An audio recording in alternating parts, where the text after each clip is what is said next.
আমাদের দেশে সরকারি চাকরিতে প্রবেশের বয়স নির্ধারিত। ৩০ বছর বয়সের মধ্যেই সরকারি চাকরিতে প্রবেশ করা যাবে। ৩০ বছর পূর্ণ হয়ে গেলে একজন শিক্ষার্থী যত মেধাবী আর উচ্চশিক্ষিতই হোক না কেন, সরকারি চাকরিতে তার আর আবেদন করারই যোগ্যতা নেই। এই নিয়ম পরিবর্তনের জন্য দীর্ঘদিন ধরে দেশের মানুষ নানা রকমভাবে আন্দোলন করে যাচ্ছে, কিন্তু কোনো ফল হচ্ছে না। কেউ পাত্তা দিচ্ছে না তাদের যৌক্তিক দাবিকে। ৩০ বছর বয়স হয়ে গেলেই কি একজন মানুষের চাকরি করার সব কর্মশক্তি নিঃশেষ হয়ে যায়?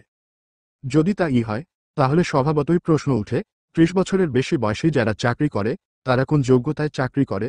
৩০ বছর বয়স হয়ে গেলে যদি মানুষ চাকরি করার যোগ্যতা হারিয়ে ফেলে, তাহলে ৩০ বছর বয়সের আগেই, বয়স কম থাকতে থাকতে সবাই চাকরিতে প্রবেশ করে ৩০ বছর পূর্ণ হওয়া মাত্রই চাকরি থেকে অবসরে চলে যাওয়া উচিত।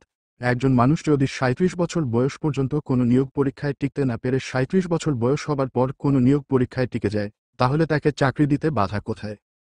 শুধু ৩৭-৩৮ বছর বয়সে নয়, ৫৯ বছর বয়সে চাকরি থেকে অবসরে গিয়েও আমাদের দেশের অনেক সরকারি উচ্চ পদস্থ কর্মকর্তাকে অন্য কোনো প্রতিষ্ঠানে নতুন করে চাকরি নিতে দেখা যায়। ৫৯ বছর বয়স হয়ে গেলেও চাকরি না করলেও চলে, এমন অসংখ্য মানুষ যে দেশে নতুন কোনো চাকরিতে প্রবেশ করতে পারে, সে দেশে সদ্য বিশ্ববিদ্যালয় থেকে পাশ করে বের হওয়া একজন উচ্চশিক্ষিত বেকারের, যে উচ্চশিক্ষা গ্রহণ করেছে ভালো একটা চাকরির স্বপ্নে, তার জন্য শুধু ৩০ বছর পূর্ণ হয়ে যাওয়ার কারণে সরকারি চাকরিতে প্রবেশের পথ বন্ধ করে দেওয়ার পেছনে কী যুক্তি থাকতে পারে? বিশ্বের অনেক দেশে চাকরিতে প্রবেশের বয়স সম্পর্কে আমরা অনেকে জানি না।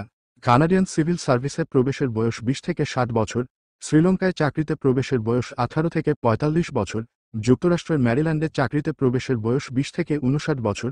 বিশ্বের আরও অনেক দেশে এরকম চাকরিতে প্রবেশের পর্যাপ্ত সুযোগ দেয়া হয়। বাংলাদেশের প্রেক্ষাপটে এ সংবাদগুলো অবশ্যই অবাক করার মতো, কিন্তু প্রকৃতপক্ষে চাকরিতে প্রবেশের এ অবাধ সুযোগই যৌক্তিক এবং স্বাভাবিক। চাকরি শেষের বয়সটা নির্দিষ্ট হতে পারে, কারণ চাকরির যে সক্ষমতা, তা একটা বয়সে এসে কমে যায় বা ফুরিয়ে যায়। এজন্য যে কেউ যেই বয়সেই চাকরি আরম্ভ করুক, একটা নির্দিষ্ট বয়সে এসে তাকে চাকরি ছেড়ে দেয়া উচিত।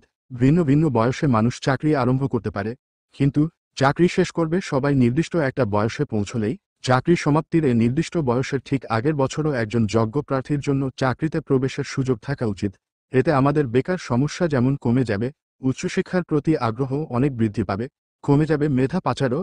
জানি না বাংলাদেশ আমরা কখন থেকে কর্মের এই অবাধ অধিকার পাব। সরকারি চাকরির বয়স বৃদ্ধি সংক্রান্ত সঠিক তথ্য পেতে চ্যানেলটিতে লাইক, কমেন্ট ও সাবস্ক্রাইব করতে ভুলবেন না। ধন্যবাদ।